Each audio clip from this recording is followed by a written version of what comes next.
ಬೆಂಗಳೂರಿನ ಒಂದು ದೊಡ್ಡ ಐಟಿ ಪಾರ್ಕ್. ಸಮಯ ರಾತ್ರಿ 12 ಗಂಟೆ. ಕಾರ್ತಿಕ್ ತನ್ನ ಪ್ರಾಜೆಕ್ಟ್ ಮುಗಿಸಿ ಮನೆಗೆ ಹೊರಡಲು ಸಿದ್ಧನಾದ. ಇಡೀ ಫ್ಲೋರ್ನಲ್ಲಿ ಅವನೊಬ್ಬನೇ ಉಳಿದಿದ್ದ. 10 ಅಂತಸ್ತಿನ ಆ ದೊಡ್ಡ ಕಟ್ಟಡದಲ್ಲಿ ಕಾರ್ತಿಕ್ ಇರುವುದು 9ನೇ ಅಂತಸ್ತಿನಲ್ಲಿ. ಕಾರ್ತಿಕ್ ಲಿಫ್ಟ್ಗಾಗಿ ಕಾಯ್ತಿದ್ದ. ಆ ಕಟ್ಟಡದಲ್ಲಿ 4 ಲಿಫ್ಟ್ಗಳಿದ್ದವು. ಸಾಮಾನ್ಯವಾಗಿ 4ನೇ ಲಿಫ್ಟ್ ಕೆಟ್ಟಿರುತ್ತದೆ ಎಂದು ಎಲ್ಲರೂ ಹೇಳುತ್ತಿದ್ರು. ಆದರೆ ಅಂದು ಕಾರ್ತಿಕ್ ಬಟನ್ ಒತ್ತಿದಾಗ 4ನೇ ಲಿಫ್ಟ್ ಬಂದು ನಿಂತಿತು. ಕಾರ್ತಿಕ್ ಒಳಗೆ ಹೋದ. ಜಿ ಅಂದ್ರೆ ಗ್ರೌಂಡ್ ಫ್ಲೋರ್ ಬಟನ್ ಒತ್ತಿದ. ಲಿಫ್ಟ್ ನಿಧಾನವಾಗಿ ಕೆಳಗಿಳಿಯತೊಡಗಿತು. 8, 7, 6 ಸರಿಯಾಗಿ 5ನೇ ಅಂತಸ್ತಿನಲ್ಲಿ ಲಿಫ್ಟ್ ತಾನಾಗಿಯೇ ನಿಂತಿತು. ಬಾಗಿಲು ತೆರೆಯಿತು. ಆದ್ರೆ ಅಲ್ಲಿ ಯಾರೂ ಇರ್ಲಿಲ್ಲ. ಕಾರ್ತಿಕ್, ಯಾರಾದ್ರೂ ಇದ್ದೀರಾ ಎಂದು ಕೇಳಿದ. ಯಾರೂ ಉತ್ತರಿಸಲಿಲ್ಲ. ಅವನು ಮತ್ತೆ ಕ್ಲೋಸ್ ಬಟನ್ ಒತ್ತಿದ. 4ನೇ ಅಂತಸ್ತಿನಲ್ಲಿ ಮತ್ತೆ ಲಿಫ್ಟ್ ನಿಂತಿತು. ಈ ಬಾರಿ ಒಬ್ಬ ಮುದುಕ ಒಳಗೆ ಬಂದರು. ಅವರು ಹಳೆಯ ಮಾದರಿಯ ಕೋಟ್ ಧರಿಸಿದ್ದರು ಮತ್ತು ಅವರ ಮುಖ ತುಂಬಾ ಬೆಳ್ಳಗಿತ್ತು.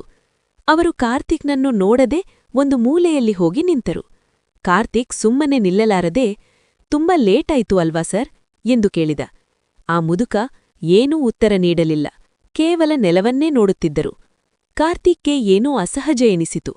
ಅವನು ಲಿಫ್ಟ್ನ ಕನ್ನಡಿಯ ಮೂಲಕ ಮುದುಕನನ್ನು ನೋಡಲು ಪ್ರಯತ್ನಿಸಿದ. ಕಾರ್ತಿಕ್ನ ಮೈ ಬೆವರಲು ಶುರುವಾಯಿತು. ಕನ್ನಡಿಯಲ್ಲಿ ಕಾರ್ತಿಕ್ನ ಪ್ರತಿಬಿಂಬ ಕಾಣಿಸುತ್ತಿತ್ತು. ಆದರೆ ಆ ಮುದುಕ ನಿಂತಿದ್ದ ಜಾಗದಲ್ಲಿ ಯಾವುದೇ ಪ್ರತಿಬಿಂಬ ಇರಲಿಲ್ಲ. ಲಿಫ್ಟ್ ಒಳಗೆ ಉಸಿರು ಕಟ್ಟುವ ವಾತಾವರಣ. ಲಿಫ್ಟ್ 3, 2 ಅಂತಸ್ತಿಗೆ ಬಂದಾಗ ಇದ್ದಕ್ಕಿದ್ದಂತೆ ಲೈಟ್ ಬ್ಲಿಂಕ್ ಆಗಲು ಶುರುವಾಯಿತು. ಆ ಮುದುಕ ಮೆಲ್ಲಗೆ ಮಾತನಾಡಿದರು. ನಿನ್ನ ಕೈಯಲ್ಲಿರುವ ವಾಚ್ ತುಂಬಾ ಚೆನ್ನಾಗಿದೆ. ನನಗೂ ಅಂತಹದ್ದೇ ಒಂದಿತ್ತು. ಅವರ ಧ್ವನಿ ಸಮಾಧಿಯ ಒಳಗಿನಿಂದ ಕೇಳಿಬಂದಂತೆ ಇತ್ತು. ಕಾರ್ತಿಕ್ ಗಾಬರಿಯಿಂದ ತನ್ನ ವಾಚ್ ನೋಡಿದ. ಅದು ಅವನ ತಂದೆ ಕೊಟ್ಟಿದ್ದ ಹಳೆಯ ವಾಚ್. ಅಷ್ಟರಲ್ಲಿ ಆ ಮುದುಕ ತನ್ನ ಕೈಯನ್ನು ಕಾರ್ತಿಕ್ನ ಹೆಗಲ ಮೇಲೆ ಇಟ್ಟರು. ಅವರ ಕೈ ಮಂಜುಗಡ್ಡೆಯಂತೆ ತಣ್ಣಗಿತ್ತು. ಕಾರ್ತಿಕ್ ಅಕ್ಕಪಕ್ಕ ನೋಡಿದಾಗ ಲಿಫ್ಟ್ನ ಒಳಗಿನ ತಾಪಮಾನ ದಿಢೀರನೆ ಕುಸಿದಿತ್ತು. ಅವನ ಬಾಯಿಯಿಂದ ಆವಿ ಬರುತ್ತಿತ್ತು. ಲಿಫ್ಟ್ ಗ್ರೌಂಡ್ ಫ್ಲೋರ್ ತಲುಪಿತು. ಬಾಗಿಲು ತೆರೆದ ತಕ್ಷಣ ಕಾರ್ತಿಕ್ ಹೊರಗೆ ಓಡಿಬಂದ. ಸೆಕ್ಯೂರಿಟಿ ಗಾರ್ಡ್ ಹತ್ತಿರ ಹೋಗಿ ಉಸಿರು ಏದುಸಿರು ಬಿಡುತ್ತಾ, ಸರ್, ಆ ಲಿಫ್ಟ್ನಲ್ಲಿ ಒಬ್ಬ ಮುದುಕ ಇದ್ದಾರೆ ನೋಡಿ ಎಂದ. ಸೆಕ್ಯೂರಿಟಿ ಗಾರ್ಡ್ ಲಿಫ್ಟ್ ಒಳಗೆ ಯಾರಿದರೆ ಎಂದು ನೋಡಿ ಇನ್ನೊಬ್ಬನಿಗೆ ಹೇಳಿ ಕಳುಹಿಸಿದಳು. ಆದರೆ ಅಲ್ಲಿ ಯಾರೂ ಇರಲಿಲ್ಲ.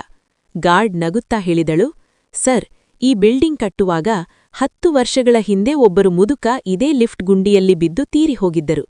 ಅವರ ವಾಚ್ ಮಾತ್ರ ಆ ಗುಂಡಿಯಲ್ಲಿ ಸಿಕ್ಕಿತ್ತು. ಅಂದಿನಿಂದ ಅಮಾವಾಸ್ಯೆಯ ದಿನ ಯಾರಾದರೂ ಒಬ್ಬರೇ ಲಿಫ್ಟ್ ಹತ್ತಿದರೆ ಅವರು ಹೀಗೆಯೇ ಕಾಣಿಸಿಕೊಳ್ಳುತ್ತಾರೆ.